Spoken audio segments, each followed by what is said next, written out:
Fuck. All right, we're rolling. Planet B Presents Cult and Culture Podcast. Here we are, episode 60 of the Cult and Culture Podcast. I'm Justin Pearson. And I'm Luke Henshaw. This episode features one of my longtime friends, Vic Martin, also known as Vique Simba, who is punk and hardcore adjacent in a bunch of different things, currently working for the record label Pirates Press, used to work for Revelation Records, did a bunch of cool shit, started Chicks Up Front in the 90s. I don't know, just helped do a lot of rad shit. And for me personally, helped Swing Kids in, I don't know what year it was. I was 30 years ago when Swing Kids toured Europe. It was a disaster. She basically saved our asses, and then she ended up booking a Locust Jenny Piccolo tour in Europe. And yeah, I owe a lot to her. She has a new book out. Anyhow, prolific human being and in the world of punk and hardcore and stuff. So it's cool to have her come down and talk to us about everything. And we kind of dive into some of mine and her personal histories. And I don't know. Yeah, it's cool to have women represented on the podcast and punk and hardcore, which I feel as a subculture needs some work. Yeah. Anyhow, let's dive into this. Thank you for checking this out. Real quick though, I'd like to point out that we have a new 7-inch out. This is a weird one. It's a bonus album that comes with the Cult and Culture Podcast compilation LP that is also currently out. Both should have been here today. They should have been here today. Both available on 31G's Bandcamp. This one is pressed by Smashed Plastic in Chicago, screen printed by 3110 Printing, features a Planet B cover of White Lines with Johnny Whitney from the Blood Brothers singing, features Oak Jackson ripping on some sound bowls with us, doing some Earthquaker Devices pedal craziness. Anyhow, limited edition 7-inch green vinyl to 100 copies. You should probably pick this up. Bandcamp, 31G's Bandcamp. We hope you dig it. Anyhow, we'll see you on the other side of this podcast. Thank you very much. Late.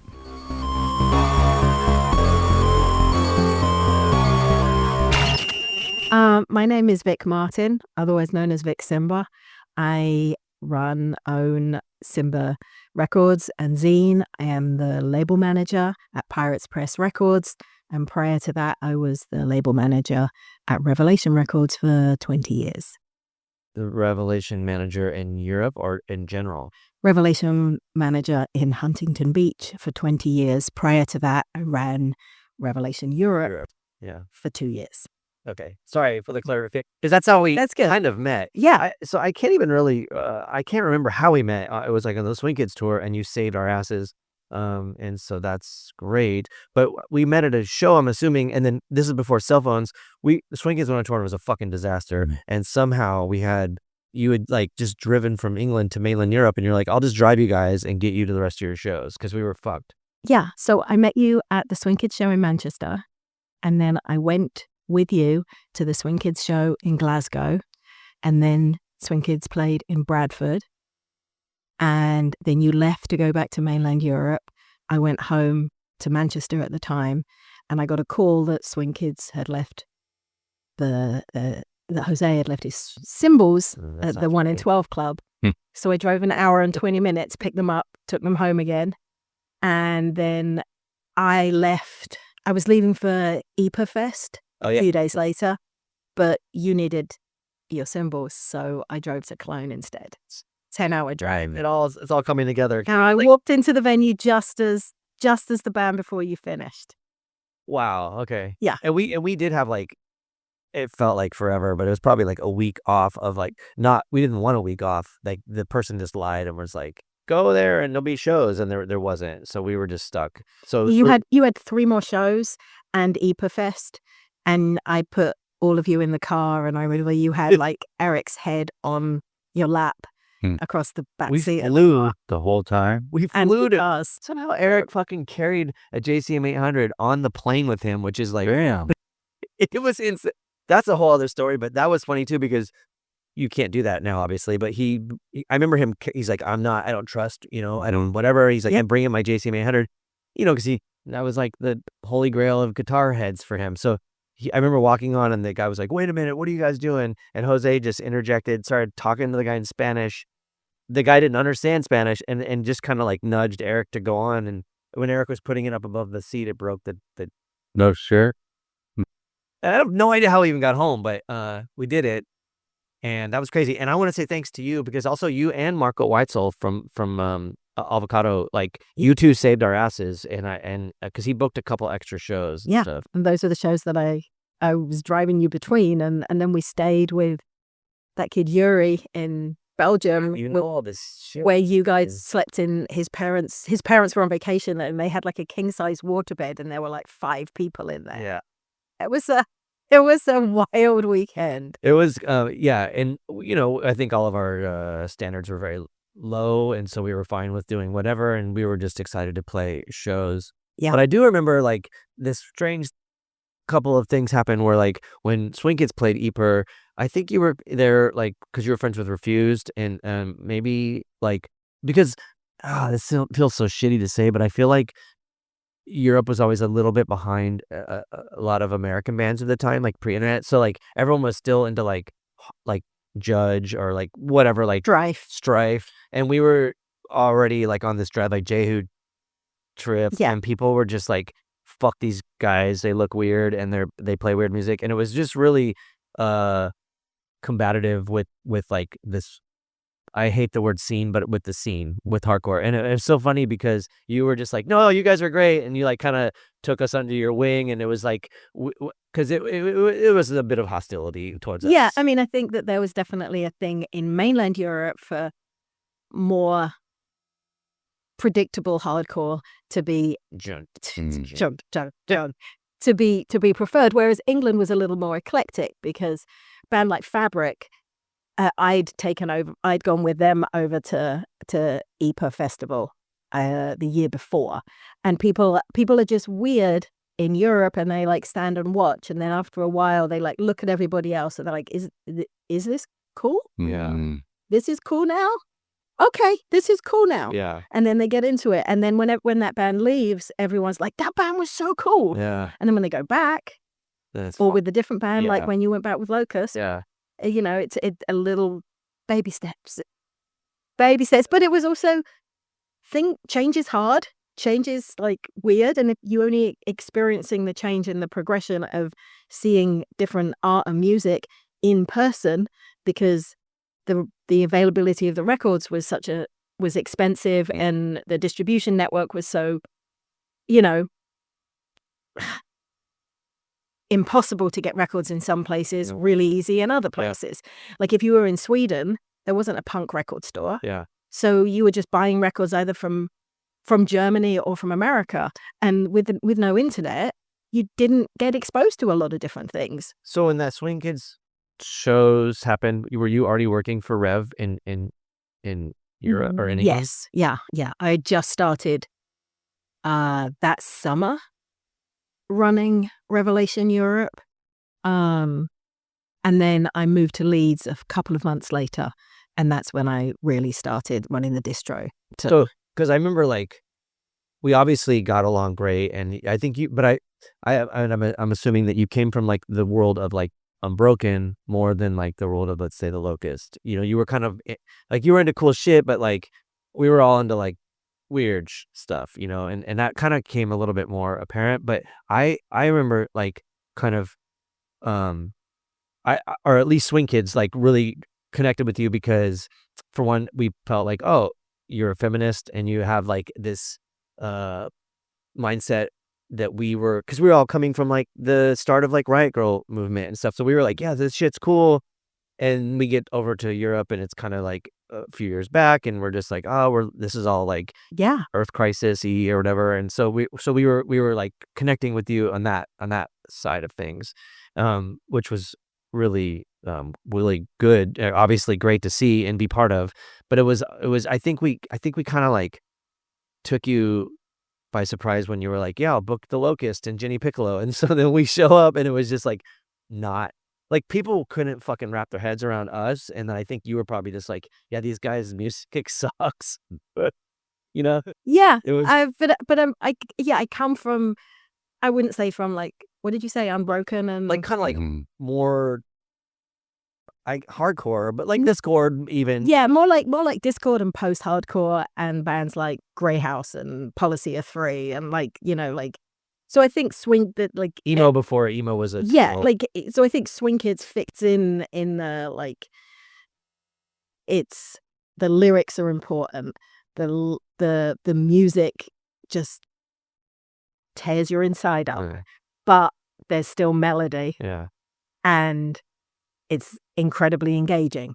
And that to me is what the emotion I want music to bring up. That's great. So Locust and Jane Piccolo were incredibly alienating and kind of just more jarring. And I have never liked metal. I've never liked thrash. Yeah. So So we were and I guess I also just come from the hardcore scene, the post-hardcore scene, the punk scene of community. And if your friend's in a band, doesn't matter if you like them or not, you support your friend's band. Cool. That's just how it goes. Yeah. You don't have to listen to it, Yeah. but you have to go when they play shows because you want to hang out with them. Well, I would say this. We were aware that you were fucking crazy for bringing it. Because you're like, I'm going to book your tour and I'll bring, and you brought Locust and Jane Piccolo over. We had no real records out. Like, You we had were, a split 5-inch? yeah, which is like a minute and a half worth of music, So, I think I want to just say thanks for that because it was just really eye opening. And I do think, actually, to interrupt you, I think it was Marco who said, I want to book the tour. And I was like, okay. oh, you just drove us. I booked the UK tour. So back then, Marco would book Europe. Dennis Alexander Yeah. Refused would book the. I didn't specify who he was for you. You don't need to. No, yeah, No, I know. Yeah. Dennis. I did for the listeners. Yeah. Dennis from Refused would book Scandinavia, and I would book the UK. But Marco did the bulk of the booking Okay. for mainland Europe, and that tour was meant to be booked by that tour was meant to be driven in a van by the person that drove the Swing Kids, because he bailed on the Swing Kids Oh. because his girlfriend broke up with him. Uh-huh. You have no memory of any of it. No. Huh. He bailed on the Swing Kids because his girlfriend broke up with him, and he drove lots of Marco's tours, and he begged him for forgiveness, swore he was good again, Yeah. like everything was going to be fine, and he wasn't going to go raging through the house naked and drunk the way he did on the Swing Kids tour. What the fuck? I don't know. And then he bailed on the entire European tour of 30 days with 1 day off, Yeah. 2 days before. Oh. So I went and found, and you were landing in London. Yeah. I went and found someone that would rent me a van that would let me take it to mainland Europe, because that wasn't a thing that you weren't always. Same as like if you rent a car in America, you might not be able to take it to Mexico, Yeah. right? But you're also dealing with driving on the other side of the road, which is a dangerous thing to do because you have poor visibility. I've driven Because you're sitting on the other side of the car, right? Crazy. Yeah. So I found someone that and also to like European car rental and van rental isn't usually unlimited mileage. And we were driving to frickin' Umeå, Yeah, I know. the north of Sweden. So I found somewhere that would rent it to me. It was going to cost like $3,000, which was how much we were paying the other guy, including him driving. And I was like, well, either the tour gets cancelled or I fucking Holy shit. woman up and drive Yeah. this. And so that's what we did. And in order for me to be able to take that time off of running Revelation Europe, I then had to pack hundreds of records into the back of the van so that I could sell records every night, so that I could make money and sell records. Yeah. The other terrible thing was, I think Steve Miller would like me to bring this up in memory when remembering this tour, was that this woman had never driven a stick shift except for her driver's test, and the van was a stick shift. Yeah. I put you guys through hell Yeah. with my driving, and I was the only person who was insured to drive the van. So I did I know. every drive, Yeah. including that night drive from Germany to Denmark, which was 14 hours, Yeah. leaving at midnight. Yeah. Yeah. That was a tough one. Yeah. That's crazy. The whole tour is insane. Steve Miller, I don't know if you know him, he's a guitar player from Broken. He played drums in the Locust, which is fucking crazy. Because we almost didn't go as a band because Dave Asper was like, I can't do it. And we're like, what? And so we got someone who wasn't a drummer to play seemingly hard stuff. Yeah. And luckily for Steve, I mean, he did a good job. He got us through the tour. But luckily for Steve, and like at the time, that kind of music was like pretty new, and like there wasn't like a lot to be like, oh, you guys suck, because there was no reference point. Right. There was very, very few, like Napalm Death or maybe And it also got more people to the shows because it was Broken. unbroken. Yeah. Yeah. At any means necessary at Yeah. that point. I just remember wishing I was in Jenny Piccolo and not the Locust because they're better. Because Yeah. Al was a great drummer. Yeah. Yes. Yeah. Do you remember the worst night of that tour when we lost? Okay, so the last night in the UK, we were Tetrising all of the boxes and the equipment in the van, and we left, and the person who was helping, Simon Henderson, took the second van key. Oh yeah. So we only had one van key until like the middle of Germany when he'd mailed it somewhere to like Marco or something. But I do remember the worst night. There was two terrible nights on that tour. One terrible day and one terrible night. But we were tobogganing in the snow in the mountains in Umeå. Well, I don't know if it's mountains, hills. Yeah. Yeah, hills. And the key was no longer in my pocket. Yeah. And David found it in the snow. That's crazy. In the middle of the night. Yeah. Yeah. I remember that. I was nuts. We also slid off the freeway. That was the terrible fucked day. up too. Yeah, when you were a bunch of dicks. Yeah. God, Yeah. they were absolute dicks. Oh, I bet. We slid off the road. I hit black ice, slid off the road, and kind of veered into a field. Right. It's like 2:00 in the afternoon in the middle of Denmark. And everyone was okay. We didn't flip the van, but it wouldn't start because we didn't have enough It was like traction. peeling out. Yeah. So I get up, I put my coat on, and I start walking. And not one of the 7 boys went with me.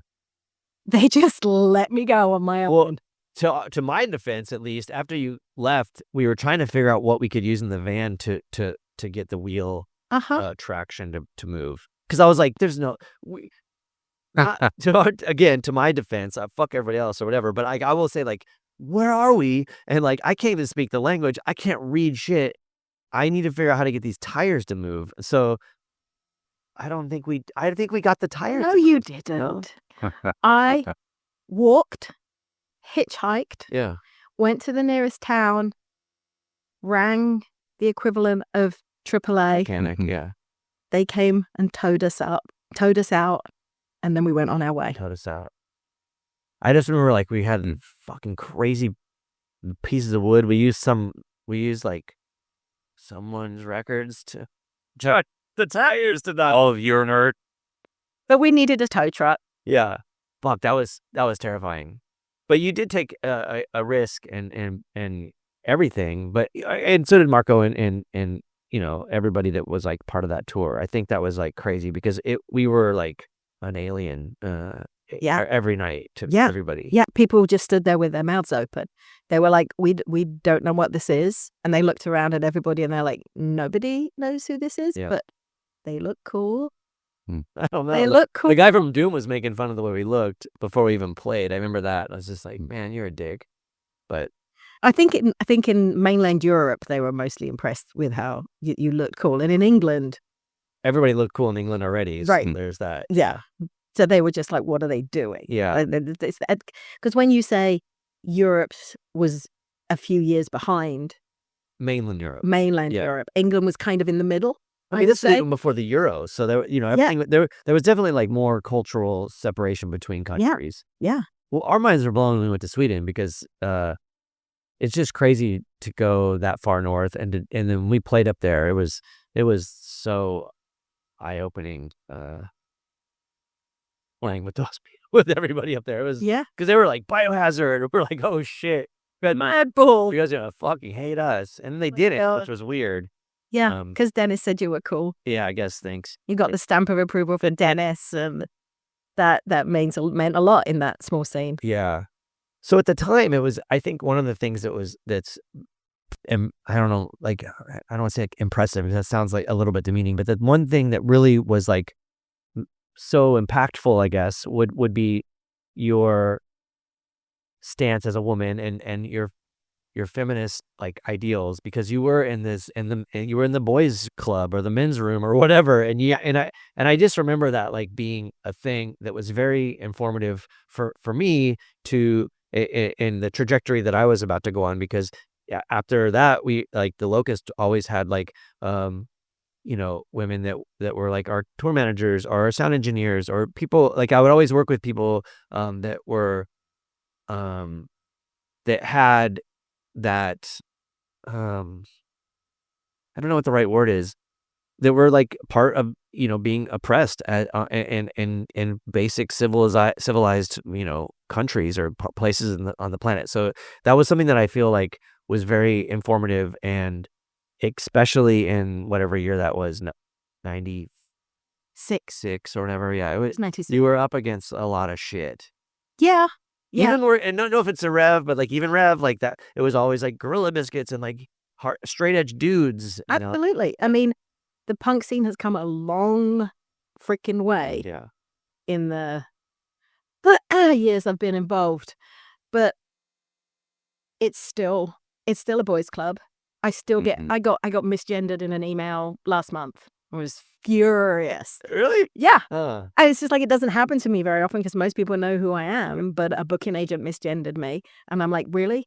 A, you're going to assume someone's gender in 2025. And B, you're going to assume someone's gender in the music scene. And C, have you never fucking heard of me? You lived under a rock? Yeah. What the fuck? Yeah. But yeah, so I got involved in straight edge and hardcore in 89.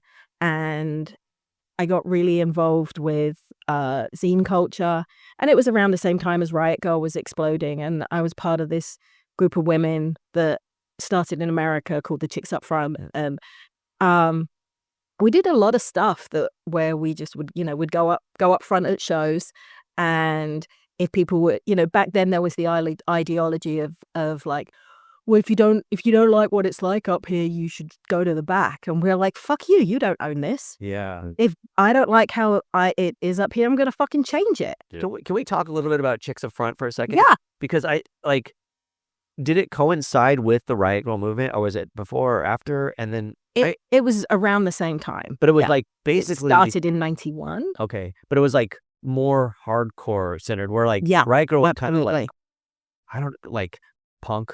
Yeah, it was like, punk and punk adjacent. Almost like indie rock and like all college rock. It was kind of like, if you talk about like Sleater Kinney, for example, that's got I've always thought of them as an indie rock band. But yeah, it was just a bunch of straight edge girls, and there were so few of us that there were maybe 10 of us in the world. So of course we're going to join a club, and it's going to call Chicks Up Front. And we would go to shows and we would go up front. And then boys were included that were supportive. Yeah. In order to be in Chicks Up Front, you had to be given a press pass and a necklace that said Chicks Up Front on it. And then you were official. Yeah. But the person that kind of the two people that started it were sisters from Maryland, Daisy and Margaret. Both of them have nothing to do with the scene and haven't had for like over 20 years. Yeah. Whereas a lot of the rest of us still go to shows and still go up front. Yeah. And it was like zine centered sort of. Yeah. So Daisy did Not Even. I did Simba. Kim Nolan did Bark and Grass Cookbook. Other people put on shows. Other people were in bands like Hazel, who was in Nations on Fire. Saskia, who was in Short Sight. Yes. Yeah. And I'm actually starting to put together a book about Chicks Up Front. I did all the interviews just before COVID. I've collected all the photos, and that's what the rest of this year is going to look like for me working on creatively. That's great. Yeah. Do you think that there's like because I feel the left is constantly dividing itself. So like even using the word chicks is like problematic to some people. I mean, Well, it's like reclamation. You know, you can use that word if you're in the minority. Like gay people can use words to describe themselves and each other, but I can't. You know, it's like, so if I'm using it, it's fine. But if you were to call me a chick in a different context, I can still take offense. Yeah. Yeah. Well, you were able to claim it, so that's great. Do you think that, I'm sure you have tons of stories, but like what, and I don't want, we don't have to like call anyone out, but like, I would love to know like maybe some of the like more important points where you really had to overcome misogyny or the patriarchy, you know, and especially specifically in hardcore. Obviously, regular life, you fucking dealt with shit. There's so many occasions that I could tell you where I mean, it was about maybe 10 years ago. I was at Revelation, and some dude, Robert, who owns Refuse Records in Poland, came in. He was like visiting America and wanted to come in and see Rev, and he said, "Oh, do you remember meeting me?" And I was like, "No." And he was like, "Yeah, we met at Fest." And I was like, "Okay." He's like, "Yeah, you took a whole bunch of demo tapes off the merch table and jumped up and down and smashed them all because there were lyrics in there that were pro-life." Whoa. And I'm like, I have no memory of doing that, but it totally sounds like something I would have done. Yeah. I remember ripping up zines that were pro-life in 1994 at the second big More Than Music festival. Whoa. No. Yeah. Not on my watch. Yeah. Not at my show. Because there was like, that was even pre-Earth Crisis, who were like... No, it was post-Earth Crisis, because the big Earth Crisis... Well, there was Hardline, which was like... That was 91, 92 mostly, and then Earth Crisis was 93 to 94 was when when that was really going off, because I remember Daisy screaming at Carl at a Earth Crisis show in January of 94. God, you know all these dates, it's crazy. Yeah, that's one of the reasons just to bring this up, but I'm in the middle of publishing a photo book from the mid-90s. But that's one of the reasons that I wanted to put that book together now, because my memory is only going to get worse. I do have a good memory for dates. I do have a good memory for certain things, but it's you know, it's going to get worse. Yeah. So I think it's important to try, both with that photo book and with the Simba book. I put together a collection of my zines like 10 years ago as a Simba book. And with the Chicks Up Front book, I think it's really important for us to try and archive this piece, you know, these memories of this vibrant time in the punk community before the internet affected everything. And cell phones changed everything, and downloading music changed everything, and all of that stuff. I think it's so important to have record of what we shared in our community and that time in music, because it was a really special time and a place. Yeah. Because the world had just kind of opened up, because air travel became more affordable, but it hadn't opened up to the point where, I don't know, I think because it was still somewhat closed. I'm not a huge fan of, like, you know, hardcore gatekeeping. Yeah. But when it's your club, it feels special. Yeah, and then it got so big that it didn't have that same intimacy anymore, I think. I remember like tripping out when Unbroken went over, and I think before Unbroken went over to Europe, Downcast maybe did, but other than that, it was like you had to be sort of like agnostic front or something very big, like Legacy already or whatever. Yeah. So it was pretty crazy. What was he gonna say about the fuck, I just lost it. Was it about Chicks Up Front and misogyny?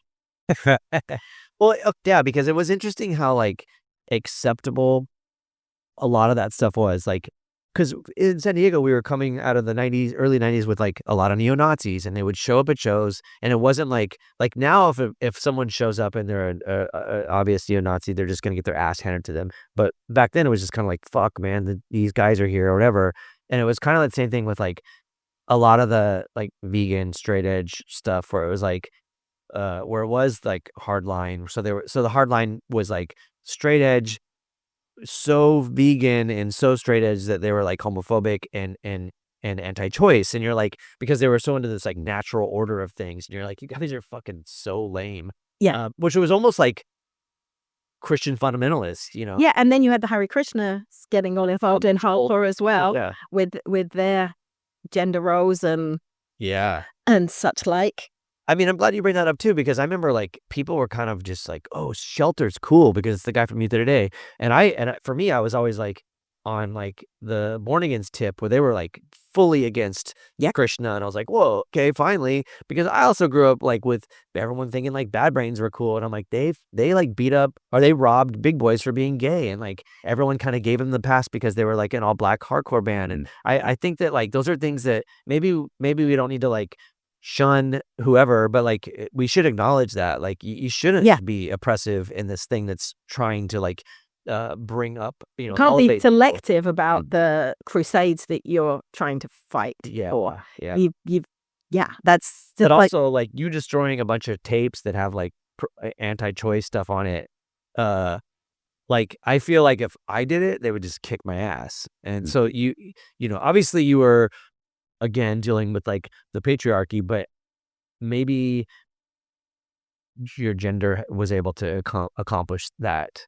yeah, and also the size of my mouth, because it, you know, like people have always been intimidated by me or scared of me or like because I'm just like, come on then, you know, I'll like, that's fucking cool though. I mean that's part of who I am. I won't back down. And have you been in any fights? I nearly got in a fight at Rev 25. That's recently though. I know, so that weird. That was like the stage diving at that show was absolutely terrible. My friend Seva Priya, another one of the OG chicks up front, and I were like right up front, and people kept kicking us in the head. Yeah. And it's like, if you can't get over 2 5'4" women, you do not deserve to be stage diving. And these same people kept kicking us. And at one time I just hit someone, and it was a girl, and she turned around and was just about to start screaming. And I had it up to here. Yeah. And I did this thing, which most of my friends know about and will bring up occasionally because it's funny. I just reverted to just being, I don't know, I think 14 or something. Yeah. And I hanged my chest like an aim and went. And she just turned around and ran. Yeah. Just ran. Huh. And because she was like 17 or something. But I think, I the only other time I've nearly gotten a fight, I was 20 and I'd just been groped. And I hit someone. Good. Well, Yeah. I had him like what I thought was his t-shirt, but in retrospect was skin. It was with this hand and was just wailing on it with this hand. But I couldn't throw a punch then to save my life, so I don't think he was very hurt. Yeah, it's I still can the throw a punch intimidation. now. Because I mean, I've been beat up a lot, and when you're getting beat up, you're like, it's not that bad. It's more just like the anxiety and the anticipation of things. You know, once you're done, you're just like, whatever. I got all my teeth still, or whatever. It's not that big of a deal. Yeah. But you were teaching someone a lesson. I think that's good because I feel like that shit doesn't happen enough, I guess. But on the opposite side of things, like I remember being in struggle playing with Bikini Kill, and Kathleen was like just talking all this shit to us, and we're like, what the fuck, like you know, because she was just like, you're all fucking dudes, and we're like, we're sorry, like, you know, please don't come at us, like we're excited to play with you all, you know. Say that to the frat boys, not to the people who are you are fucking allies. I remember, you know, Kim, Sparkmarker Kim, yes, who's awesome. And my memory might be wrong here, but I remember she was going off on Kim, calling, you know, you guys are fucking straight males or whatever. And he's like, I'm not straight, you know, and we were just like, yeah, like don't fucking talk shit, you know. Like I was kind of bummed, you know, that like Bikini Kill was like that, and I had a few like, again, like I don't want to overstep, and like and struggle was it was an interesting time for that kind of era. I would like to point out that struggle were interviewed in Simba number 1. Yeah. Simba number 1.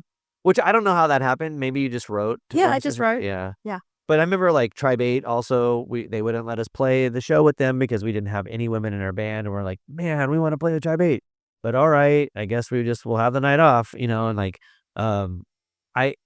while I respect it and acknowledge it, I also was like, oh man, I want to be part of that shit too. I want to like work with my comrades and like do that. Yeah. I mean, I don't I mean, that was like a thing that was often discussed, because I think that there was like a bunch of riot girl stuff that happened in the 90s that were women only. Which Now, makes sense, I think. which does make sense, but now there's also, now things like that would probably hopefully be women only and women presenting folks, for example. Like the trans community. Yeah. Okay. To be trans. But back then, there wasn't even then like an acknowledgement of trans. zero acknowledgement, which is problematic in itself. I'm just saying, because trans people existed then. Of course. But there, we talked about that a lot amongst Chicks Up Front, because nothing that we did was ever exclusionary. There were boys that were in Chicks Up Front. Yeah. And it was never something that was appealing to me, because To misogyny and the patriarchy are something that everybody needs to be fighting against. It doesn't just affect women, yeah. and it is never going to be overcome unless men are included in that fight. Right. Ever. Men have got to be willing to understand that if they give up this power, put that in quotation marks, that they have, because obviously a lot of men have differing amounts of power, but all men have power through the patriarchy. But there has to be a reward for giving that up. And the reward is to then be included in a better society, obviously, and for not to be pushed into the roles that men are pushed into. But if men are excluded from the conversations about sexism, it is never going to change. Yeah. And it is, something that you see a lot of in social media these days, and I'm glad to see it, but it's still got such a long way to go. Yeah. So many men are just completely not interested in changing the way things are, and that's heartbreaking. But in hardcore, I think it's ridiculous to not include allies for whatever cause you're championing, whether that's race or gender or sexuality or class, everything. Yeah. I mean, God, how would they even do that in class? Oh, you can't you can't play in the band if you went to an Ivy League college or private school, or how do you, if your parents earned more than X amount of money when you were growing up, how would you police that? How do you police people of color being in bands? Because so many people are mixed race, especially in California. Well, I mean, not the, downgrade a certain oppressed portion of the human population, but like class is also a very interesting thing. It's like, even in bands, it's like, oh, you're able to be in a band with gear and a vehicle and tour and stuff, or you're just not able to even Absolutely. You can't leave your job or whatever. You can't take time off. Yeah. You can't tour. You can be in a band, but you can't tour. Which goes back to like maybe the basic roots of punk, which really did encompass like all forms of oppression, including class, because it was primarily like lower class poor people doing that thing. Yeah. So now there's like a shift, and it's still, you still see it. You still see patriarchy, you still see racism, you still see classism. Like, it's fucking crazy in the punk world. Of course. But I do these days, I do agree with the concept of elevating women's voices, people of color voices, and people of different genders and sexualities. And I think it's great when headlining bands say, opening band's got to have one of those things in the band, otherwise we're not, otherwise we won't take them on tour. Yeah. I think they're using their power to do good, because the more women, for example, that are on stage, the more, hopefully, young girls going to those shows will see people playing on stage and will pick up an instrument. That's the goal. You see yourself on stage. That's an important thing for so long. Representation matters. Like white dudes. Yeah, representation really, really matters. And then when I remember there was like, I don't know if you're friends with the band Donuts. Yeah. Like, there was a lot of shit talking about that band, and I thought that was fucking lame. Yeah. And I because I'm sorry, I don't know them that well, but the guitar player went in, Sarah, and then she joined International Noise Conspiracy. And I remember seeing Sarah play. I didn't know much about Donuts. I just remember hearing about them. This is before internet, so I was, there's the band. They're all women. That's fucking cool, like straight edge hardcore. And everyone just said a bunch of really fucked up sexist shit to. And then fast forward a few years, and the Locust went toward International Noise Conspiracy, and I was like, she reminded me so much of Eric Allen, like the way she played, her style, and I'm not trying to say like Eric's better, but like, you know, that he was my that's my brother. I never thought about that, but Watching her play, I was like, she fucking has that. I mean, Eric was trying to do a the generation. band that she did after INC, whose name is escaping me right now, they're my favorite band that she's ever done. Okay. Oh, brain. You remembered all kinds of shit. You put something into the 2000s and it's Yeah. mush. Well, I would like to say that she was such a like her style, her swag, the way Stage she played, presence. yes. I was like, Immaculate. oh, how can you criticize that woman playing Yeah. guitar in any way? I mean, Right. I get it. Maybe you don't like straight edge hardcore or sounding bands or whatever, Right. but like when I saw her play, I was just like, damn, you know. And I think that's like a thing that, because men are fucking stupid. They really are, because that even the other night I went and saw this band Tropical Fuckstorm, and just watching them play. There's one man in the band, and the rest of the players, every one of them had just like the craziest amount of swag, and like, you know, man, like the bar is so fucking high with people like that, you know, and it's like, good luck, dudes. You know, you're never gonna achieve Well, that. that is always the case when you are a minority involved in anything. Because you have to be better than You have- everything. Yeah. Mm. So like it's that thing when Chicks Up Front were involved in hardcore, that people would like try and catch us out in like, would you actually really like hardcore, or are you just here to, Mhm. you know, for boys? What? And it's just like, I'm not even having this fucking conversation with you. But that's why everybody involved did a band, did a zine, because you had to, because otherwise you weren't taken seriously. You had no credibility. And it was also one of the reasons why, for the most part, most of Chicks Up Front didn't really date. They didn't really talk about any like, because they were so scared of getting judged for being solely at shows to meet boys, because that was the presumption made. I, on the other hand, was fuck you. I'm going to talk about sex. I'm going to talk about my sexuality. I'm going to make out with or fuck who I want when I want, and I don't give a shit. And that's always been part of my feminism since I was, 15 years old. Sure.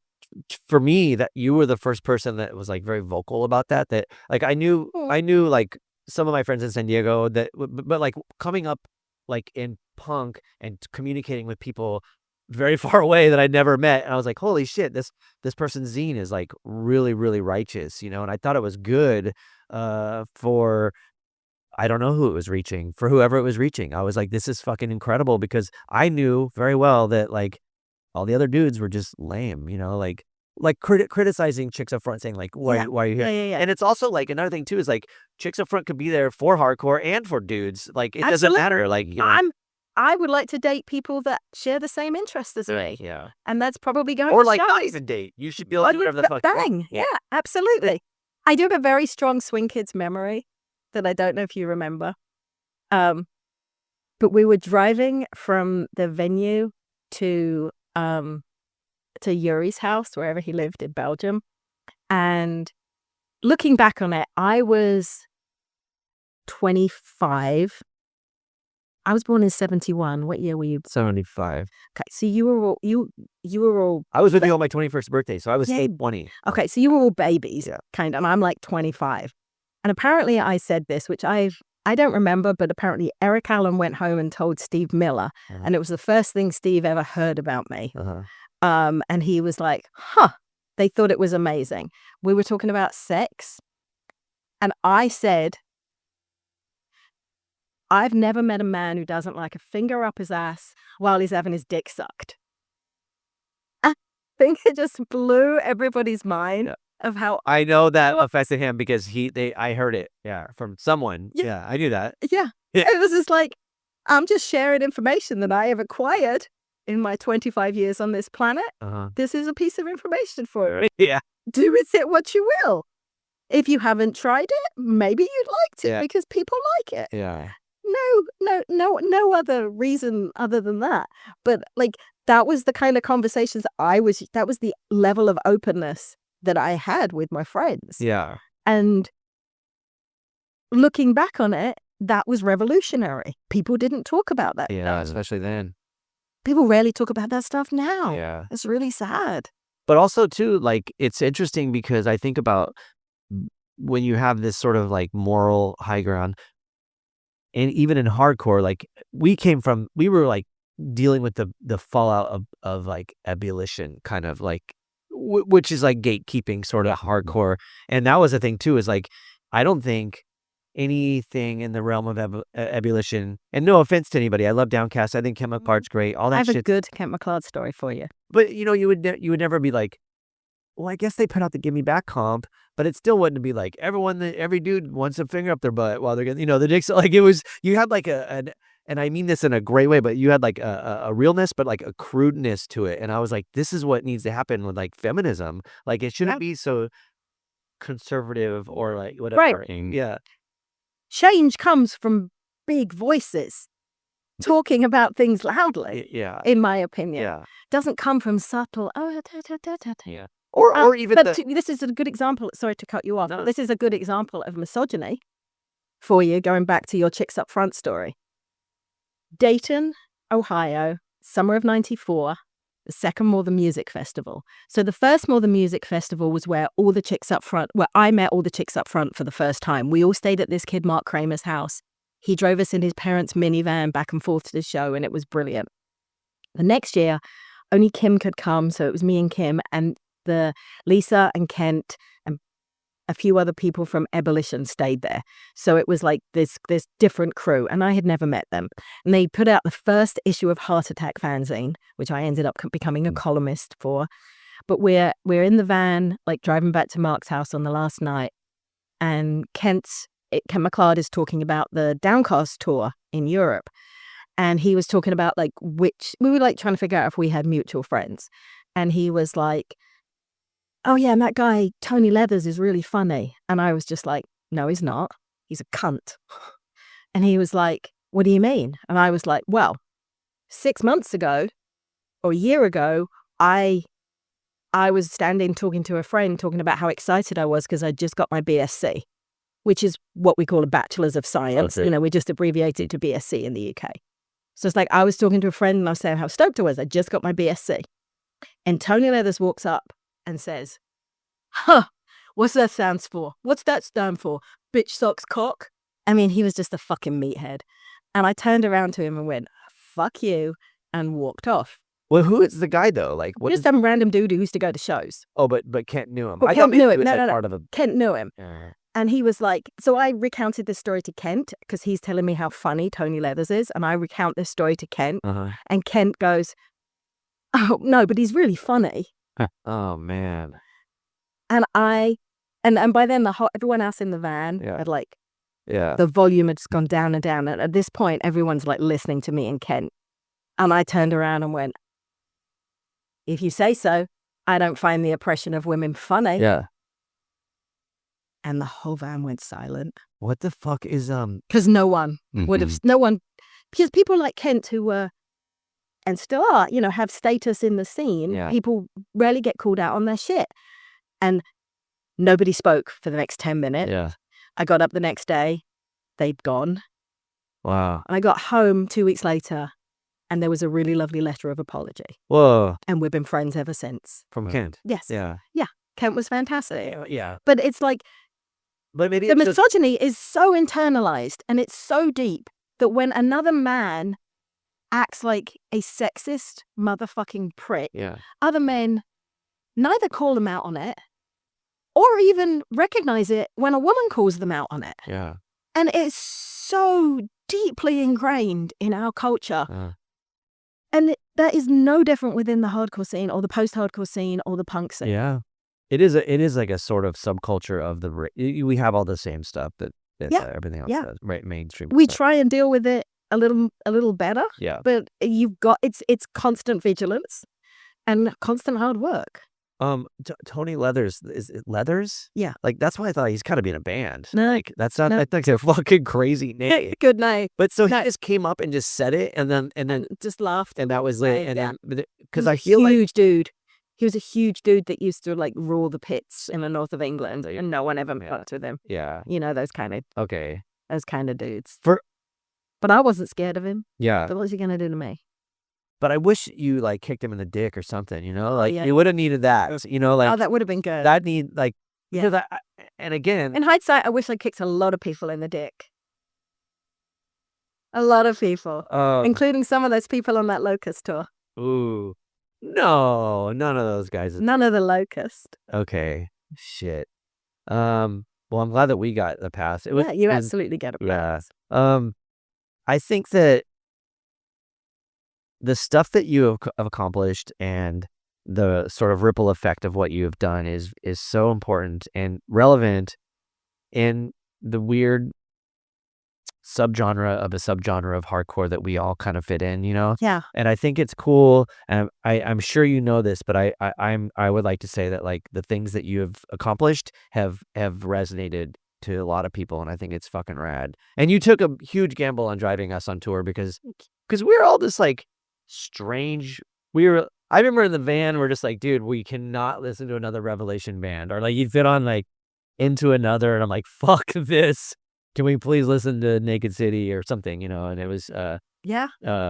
I appreciate the fact that like But we only had the CDs that we had then. We Yeah. didn't have No. the streaming choices. yes, but I think like you know, it says something because you're obviously you're reaching over the line to men to be part of Chicks Up Front, and then at the same time you also are reaching over the line to like strange noise bands and like jarring musicians to sort of have camaraderie. And I think that's a big deal because there is so much division and, like you said, gatekeeping and all that kind of shit that happens in the subculture that's supposed to be progressive. And I feel like maybe you were able to, maybe you didn't subconsciously know at the time, but like you were able to navigate including people that normally wouldn't get it. So I think that's fucking rad. I appreciate that a lot. It means a lot to me. I think it's also that I have always just come from a place of, at the time in the 90s or whenever, I never really, people always, I'm going to backtrack a bit. People always talk about punk as this like family of misfits, that most people come from difficult home lives. Most people come from disadvantaged families. And then they find hardcore and they're like, oh, this, or punk, or whatever subculture you fit into. It's because you need that to a certain extent. And I've always felt like I'm one of the few people that came from a happy home, and I had a privileged upbringing. That was one of the reasons I spent 2/3 of each year on the East Coast in the mid-90s, because my dad helped finance that. Yeah. Just sleeping on people's couches and going to shows and having money to eat. I was frugal, but I had this fantastic father who would pay my credit card bill as long as it was under a frugal amount. But I mean, that's a to go on a 3-month trip to the US and go home with like a $2,000 credit card bill and have your dad pay it, because then you're going to go back to school and finish your master's. I see now how privileged I was. Then, when you're 22, it's just your life, right?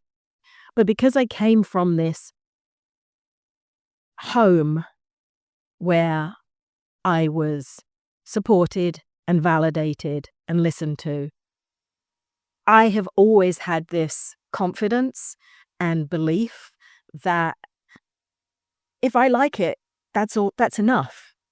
If I like my friends' bands, or if I don't like my friends' bands, but I like my friends, I'm comfortable to tell them that. Yeah. And I'm comfortable I didn't only like music that was cool. I think that was my point. Of course. It's like, I still liked Carole King, Yeah. and hardcore kids aren't supposed to like anything but hardcore. You know what I'm saying? But I know that comes from my upbringing, and I appreciate everything that my family gave me. And I know that is a privilege in itself, to have that confidence in what you know, to know who I was, what I liked, what made me happy. Those are things that kids who grow up neglected don't get to have. And I just feel very fortunate that was the hand I was dealt.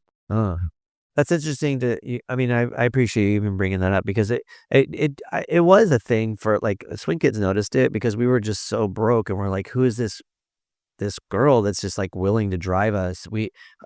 I look back and I don't even know how we like got anything. Like, I don't know how we got food or how we had gas, or I don't know how we even fucking survived. But like, I remember I thinking, think my dad probably paid for it. yeah, but and again, like, I'm you took- joking. but you took a chance on weird shit, and that says something in itself, because I feel like maybe a lot of people that you're acknowledging your privilege, and I think that people that maybe come from privilege wouldn't necessarily do that. They would be more cautious, and I think it's cool that you did what you did. Thanks. And how you did it was important, and it helped us, and it like helped. I will say this, like, you helping Swing Kids out helped that band exist. We only existed for 2 years, a little bit longer as a band, and like, I think it is that band's legacy has you connected to it. That's fucking cool. I love that. Yeah, and again, like, I think it's important because, you know, like punk and hardcore, or even like all the other subgenres, you know, hip hop and whatever, you know, any kind of like fringe art. There's too much divisiveness in amongst people, and I think that if people are like, oh, I only listen to this, I only listen to that, but like, you can listen to whatever you want as long as it's like, you know, it's like in your heart or in your mind. Those are the things that really matter. So I feel like you've been able to like present that, and that's a really righteous thing. Yeah. I think that too many people are scared about what other people think about the bands that they like, and they're too scared to say, well, I like this, I want to go see this band, or I want to hang out with my friends who are doing a band and I don't like them, but I'm going to go see them. Yeah. I just think that, I don't think it's, you know, I think there's obviously people in their 20s are chronically insecure for the most part. Mhm. And I'm fortunate that I wasn't.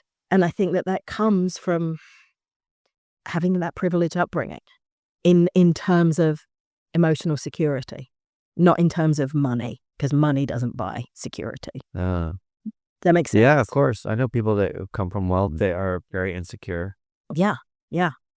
A lot of times, maybe to those people, like, I feel like when you don't have money, you have nothing to lose. So you don't have to have that. Right. But not that like everybody is you know, feels confident, because confidence is a hard thing to achieve, and I think everyone has elements of insecurity. But like, I would always look at it like, I have nothing to lose. I don't give a fuck what anyone thinks about me. Yeah, that's true too. But I also think that it's also possible that I just kind of came out of the womb that way. I'm a Leo. Washing. Yeah. I'm a triple Leo. Yeah. Okay. I mean, I was a kid where if I didn't want to do something, I didn't do it. Yeah. I remember when I was really tiny I don't remember this, it was a story my mum used to tell me, that we went clothes shopping and I was like 2. And my mum was like, she saw a sweater that was nice, and she said to the person in the shop, do you have it in red? And the person was like, no. And then my mum just like carried on walking, and the person was like, well, she won't wear it in this color. It was pink. My mum was like, no. And the person was like, well, she's 2. And my mum was like, she will take it off 4,000 times. Yeah. You have no idea of the stubbornness and determination of this little person. And I kind of, you know, I've always been that person. Yeah. Yeah. That's good. Yeah. I know what I like. There you have it. Episode 60. We'd like to thank everybody for paying attention. Ruinous, Smash Plastic, 3110 Printing, Earthquaker, Andy Becky, Andy Wallace, not Loy. Fuck Andy Loy. Oh man. No, the other Andy's cool.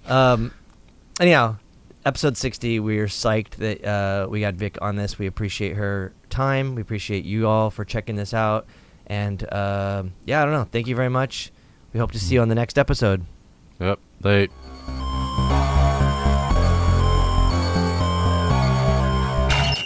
Cult and Culture is a Ruinous Media podcast proudly sponsored by Earthquaker Devices, Heartwork Coffee, 3110 Printing, Kindred, Smashed Plastic Record Pressing, and San Diego Food Shed. Planet B.